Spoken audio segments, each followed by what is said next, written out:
വളരെ രുചികരമായ ഒരു മത്തങ്ങ വറുത്തരച്ച കൂട്ടാനാണ് ഇന്നത്തെ നമ്മുടെ റെസിപ്പി. എല്ലാവർക്കും വീഡിയോയിലേക്ക് സ്വാഗതം. നമുക്കതെങ്ങനെയാണ് തയ്യാറാക്കുന്നത് നോക്കിയാലോ. ഒരു ചെറിയ കഷ്ണം മത്തങ്ങയും ഒരു സവാളയും വെച്ചാണ് ഞാനിന്ന് കറി തയ്യാറാക്കുന്നത്. മത്തങ്ങയുടെ തൊലിയും കുരുവും ഒക്കെ നമുക്കൊന്ന് കളഞ്ഞ് ക്ലീൻ ചെയ്തെടുക്കാം.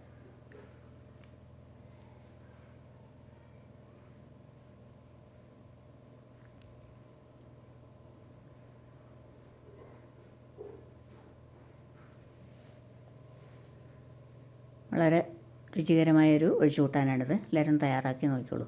ഇനി മത്തങ്ങ കഷ്ണങ്ങളെല്ലാം നമുക്കിന്ന് കഴുകിയെടുക്കാം.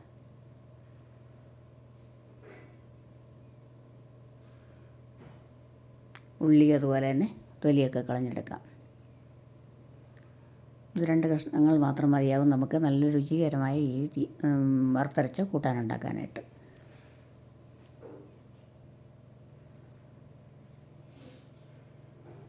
മത്തങ്ങ ആയതുകൊണ്ട് തന്നെ വളരെ പെട്ടെന്നത് വെന്ത് കിട്ടുകയും ചെയ്യും.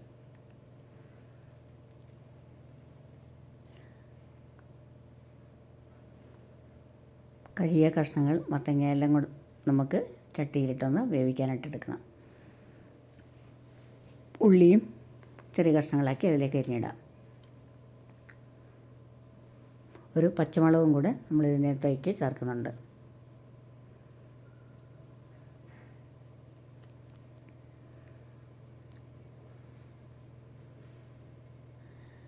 ഇനി നമുക്ക് നന്നായിട്ട് വേവിക്കാനായിട്ട് വയ്ക്കാം.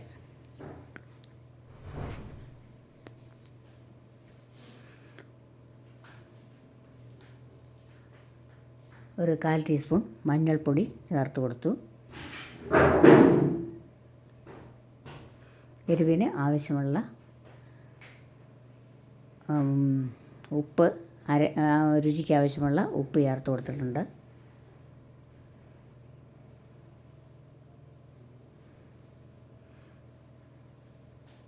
ഇത് നന്നായിട്ട് തിളച്ച് വരുമ്പോൾ നമുക്ക് ഇത് മാറ്റി വെച്ചിട്ട് ഒന്ന് തീ കുറച്ച് വെച്ച് വേവിക്കാനായിട്ട് വയ്ക്കാം. ഈ സ്റ്റൗവിലേക്ക് നമുക്ക് അല്പം വറവയൊക്കെ തയ്യാറാക്കാനുണ്ട്. ഇതിനെ വറുത്തരച്ച് ചേർക്കാനുണ്ട്.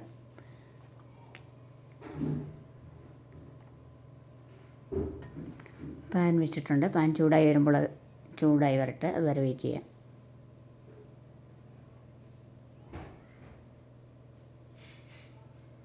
അതിലേക്ക് 1 ടേബിൾ സ്പൂൺ മല്ലി ചേർക്കാം.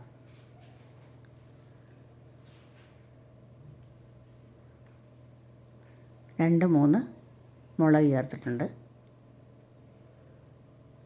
എരിവിന് ആവശ്യമനുസരിച്ച് നമുക്ക് കൂട്ടുകയോ കുറയ്ക്കുകയൊക്കെ ചെയ്യാം.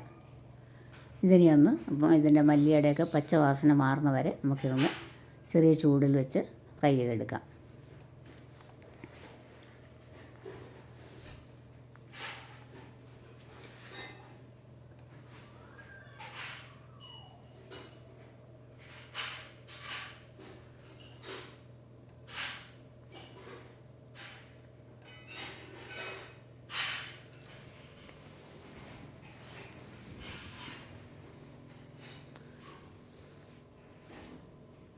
അതിലേക്ക് 1/4 ടീസ്പൂൺ ഉലുവ ചേർക്കാം.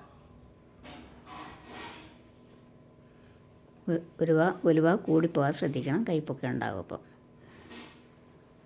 ഉലുവയും മുളകും എല്ലാം ഒന്ന് പച്ചവാസന മാറി വരുമ്പോൾ അതിലേക്ക് 1 മുറി തേങ്ങ ചേർത്തിട്ടുണ്ട്.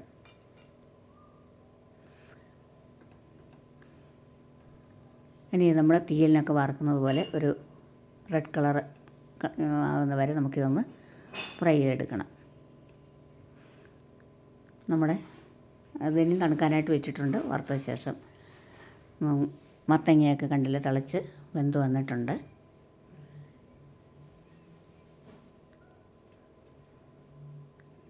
അതിലേക്ക് നമ്മൾ പുളി ചേർത്ത് കൊടുക്കുകയാണ്. ഒരു ചെറുനാരങ്ങ വലുപ്പമുള്ള പുളി ആവശ്യമനുസരിച്ച് നമുക്ക് കൂട്ട് കുറയ്ക്കുകയൊക്കെ ചെയ്യാവുന്നേ ഉള്ളൂ. ചേർത്ത് കൊടുത്തിട്ടുണ്ട്. ഇനി ഈ പുളി ഇതിനകത്ത് കിടന്നൊന്ന് വേവാനായിട്ട് പുളിയിൽ കഷ്ണങ്ങളൊക്കെ ഒന്ന് പിടിക്കാനായിട്ട് വയ്ക്കാം. അതിനുശേഷം തണുത്ത തേങ്ങ നമുക്കിതൊന്ന് അരച്ചെടുക്കണം. നല്ല മയത്തിൽ അരച്ചെടുക്കണം. ആദ്യം വെള്ളമില്ലാതെ ഇതൊന്ന് പൊടിച്ചെടുക്കുക.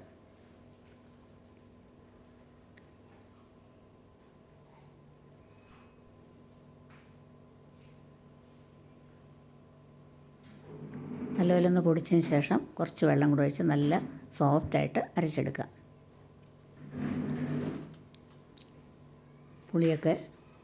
പുളിയിലെ കഷ്ണമൊക്കെ മിക്സായി വന്നിട്ടുണ്ട്.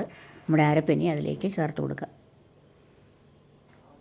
വെള്ളം നമ്മുടെ ആവശ്യാനുസരണം, ഒഴിച്ചു കൂട്ടാനില്ലാതെ നമ്മൾ ആവശ്യമനുസരിച്ചുള്ള വെള്ളം ചേർത്ത് കൊടുക്കണം. ഒരു അര ഗ്ലാസ് വെള്ളം കൂടെ ഞാൻ ചേർക്കുന്നുണ്ട്. നല്ല കൊഴുത്ത മത്തങ്ങ കൂട്ടാൻ ഇതുപോലെ നമുക്ക് തയ്യാറാക്കാം. നല്ല ടേസ്റ്റാണ്. എല്ലാവരും ട്രൈ ചെയ്ത് നോക്കണം. ഇനി ഇതിൽ നിന്ന് കടുക് കൂടെ വറുത്താൽ മതിയാവും.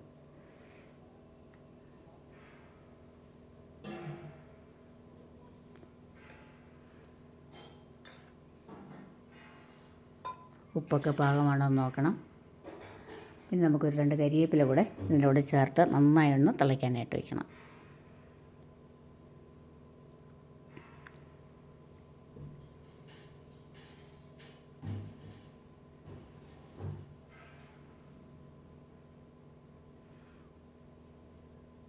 ഇതിനി നമുക്ക് നല്ല തിള വന്നിട്ടുണ്ട്. കരിവേപ്പിലയുടെയൊക്കെ ടേസ്റ്റ് അതിലേക്ക് ഇറങ്ങിയിട്ടുണ്ട്. നമുക്ക് വാങ്ങി വെച്ചിട്ട് കടുക് വറുക്കാം. 1 ടേബിൾ സ്പൂണോളം വെളിച്ചെണ്ണ ഒഴിച്ച് കൊടുത്തു. അതിലേക്ക് കടുക്, മുളക്, കരിവേപ്പില എല്ലാം ചേർത്ത് നന്നായിട്ട് വറുത്തെടുത്തിട്ടുണ്ട്. ഇതിലേക്ക് ചേർത്തെടുക്കാം. വീഡിയോ ഇഷ്ടമായി ലൈക്ക് ചെയ്യാനും ഷെയർ ചെയ്യാനും മറക്കരുത്.